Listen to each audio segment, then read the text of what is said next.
I want to give people a chance to pop on. I have a rare opportunity today to show you the stages of sourdough. Very rarely can I do that because I'm only making sourdough and I can't show you all the different stages, but I have them all here, so I thought I'm going to pop on really quick and just show you all the different stages. I've done lots of videos and a lot of people love sourdough, and it's easy to make, but it's just time consuming. It's about a 3-day process because you're naturally fermenting. If you're not familiar with sourdough, there's no yeast in it.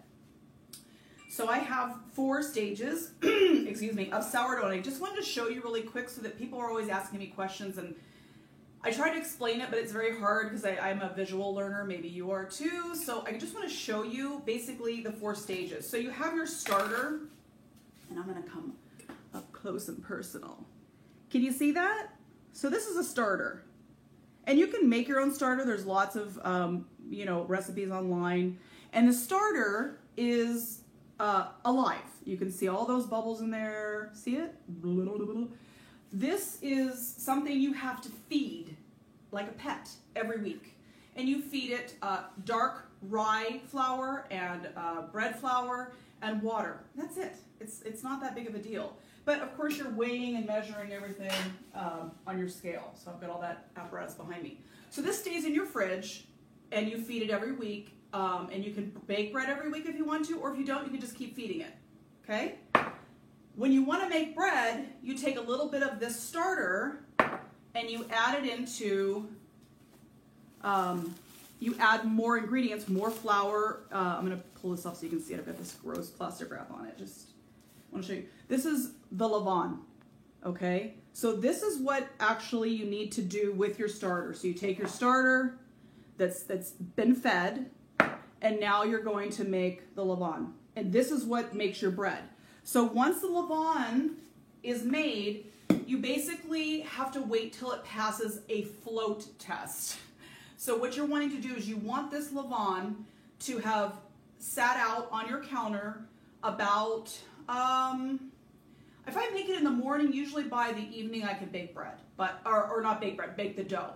So you want it to sit out, I want to say like 8 hours, and it depends on temperature, where you're at, altitude. Baking's finicky. But this levain, when you spoon it into water, it should float, okay? So if it doesn't pass the float test, it's not ready. And believe me, I've rushed it, I've made bread, it wasn't ready, it just doesn't turn out. So that's your second stage, levain. The next stage is you're gonna make your dough. And again, you're gonna take about 200 grams, and you need a scale to make sourdough, 200 grams of this, and then you're gonna add, I think it's 900 grams of artisan bread flour, and I like Bob's or whatever, but you don't wanna use AP, all-purpose, you wanna use a bread flour. It has a higher protein, and then you're gonna add a little bit of whole wheat to it, water, and salt.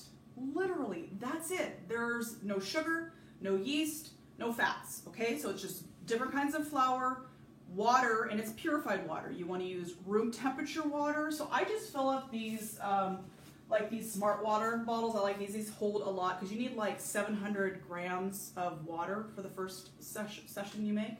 So I just fill these up with my purified water, and I just leave them up in my bread making so they're ready to go. That's just what I do. So then you get this. This is my dough that I made. And then you add salt. If you forget to add the salt, your bread will be beautiful, but it will suck. I did it once and I ate it and I was like, this bread tastes like crap. Salt. So after you make your bread dough, you let it rest for about 30 minutes on the counter, cover it with a towel. Then you're gonna add a little bit of a mixture. I just have the ramekin. It's about 50, I think it's like 50 grams of water, very small. And I add that, and then kosher salt. So you want about, I think it's 20, what is it? It's 20 grams of kosher salt. Very important to have your salt. So once you do that, you get this. I'm gonna wear a glove because it's so sticky. And I had some non-stick spray, here it is. I like to spray my glove with a little non-stick spray. So hold on. I'm just gonna spray it over the sink. And I just spray it on there. Okay, so this is my bread that I put all the ingredients together. I added my salt and my water. I let it rest for about 30 minutes. Now I'm ready to do 8 turns, 8 times every 30 minutes. So do the math. This is like an all-day process. Every 30 minutes, I'm going to come to this bread and I'm going to turn it 8 turns. So by 8 turns, hopefully you can see. I'll lean over. Well, let's see. Is it better back here? Yeah, it's better here. I'm going to take my hand in this bread. I'll tilt it, and I'm going to do a turn. That's 1. That's 2. That's 3. That's 4. And you get the picture. 5, 6, 7, 8, 9. That's 8. I did 9 because I'm on. Okay? Looks like that. I'm going to cover it. I had a towel. Where is it? I'm going to cover it and just let it sit for another 30 minutes. Then I'm going to come back and I'm going to do this. I'm going to repeat this process every 30 minutes for a total of 8 times. So it's, you know, it's all day. You know, it's not, you're not going to bake bread and then go to work. You're going to have to, it's kind of like you want to do it on the weekend if you work so that you're home. But I'm a stay-at-home mommy, so I can bake bread. This is the next level. This is the bread. You can see it's kind of lofty, it's real loose, it's got some beautiful bubbles. This has been turned every 30 minutes for 8 turns, 8 times, okay? So this bread has a nice spring to it. See how it's not so sticky anymore? And this is just about ready for me to turn out onto a floured surface. I'm gonna divide this in half, and this will make 2 boulets, which is like the round, the big round, or 2 loaves, or 1 of each. And then that has to proof. And then once that proofs, you can score it with your knife, you know, to give the crisscross or whatever you want, and then it's ready to bake. So again, this still has a couple hours of proofing and being in the Banneton baskets. I think I've showed you those before. I'll grab them out really quick if I didn't show you. Here's one. So this is the Banneton basket. You can get these on Amazon. They're not expensive. When you form your loaf, after you do your turns and you form your loaf and you let it rest, then you're gonna flour this and you're gonna put your bread, your dough in here and let it proof, covered with a towel again. So it's like there's a lot of processes. Once this has been proofing and it's done, you're gonna turn it out onto, I use parchment, I think it's just easier, into your preheated oven, 500 degrees in your covered cast iron. I think I've showed you that before. You wanna use a covered cast iron to bake. It steams for the first 30 minutes in a covered cast iron. This isn't bread you throw in a bread pan. You're gonna cover it and it's gonna steam for 30 minutes in a 500 degree oven, very, very hot, preheated. Keep your cast iron in there so it's hot.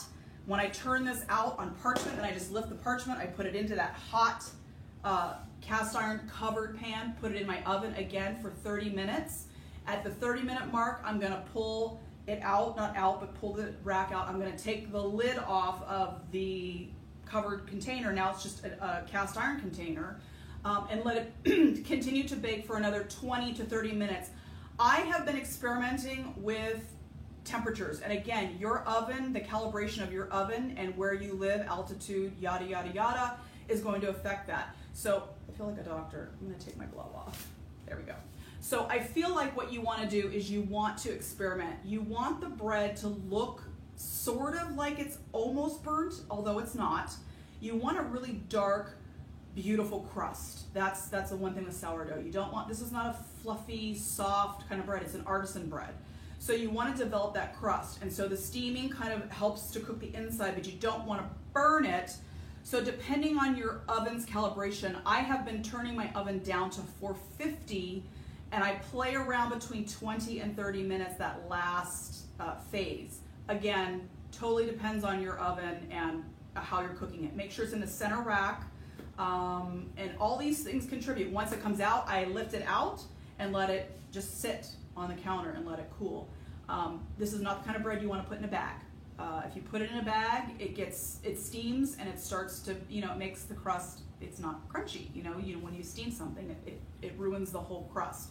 So this is the kind of bread that can actually sit out on your counter if you haven't cut it for a day or so and be fine. If you go to a bakery, you'll notice they have the boules and they just sit. If you go to Trader Joe's, you'll notice they just have them in a brown bag and they're open. And I know that feels weird for us because we're used to buying bread at the grocery store in a bag with a tie. Artisan bread, you don't really want to put it in a baggie and close it until you've cut it.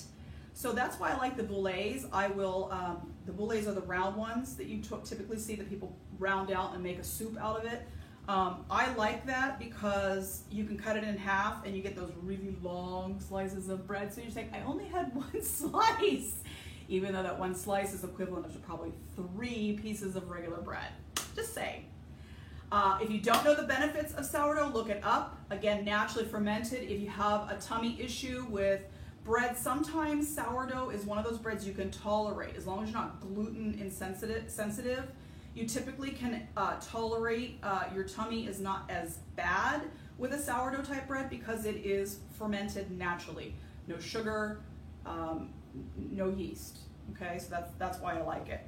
And look how beautiful. I love this phase when the bread is bubbly and it just, I don't know, I feel like I created something. You know, I've had children, I've birthed children, and you know, that's a cool thing, but it's kind of cool to create your baby here. Sourdough bread. Anyway, so if somebody gifts you a loaf of sourdough bread, just know that that is a gift of love. It's hours and hours and about 3 days, 72 hours worth of work to get you to that bread. You're not going to take the sourdough starter and make bread tonight.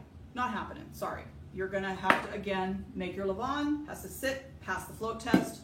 You're going to get to the part where you've got your dough and you're going to make your 8 turns every 30 minutes, 8 times. And then you're going to have this beauty after you've, got everything going, and you're going to form your loaves, let them sit in the Banneton basket and proof. And then when they're finished with that process, then you're going to bake them. So it's lengthy, but it's worth it. So I hope that answers some of your questions. It's very difficult to do a video on the baking of bread because there's so many, there's such a lengthy process. People say, I want you to teach me. Well, are you going to sleep on my couch for 3 days? I don't think so. So look up tartine style sourdough. You can Google it. There's lots of great recipes on there. Lots of ways to make starter yourself, or if you want to get some starter from a friend. Read about it if you're interested in doing it. It's easy, it's inexpensive, it's just lengthy. But hey, if you're like me and you got nothing but time, I can do it. So hope that answers your questions. If you have more questions, you can drop them below and I'll try and answer them. But that pretty much covers the 4 stages, and I was excited today. I'm making bread for a friend. And so I made a double batch, and so it gave me the opportunity to have all these stages, which I never have. So I thought, I'm gonna pop on really quick and just show you. So I hope you guys have a good day. It's Friday, so have a great day, and I'm gonna be eating bread later. That's why I'm a fat ass. Okay, bye.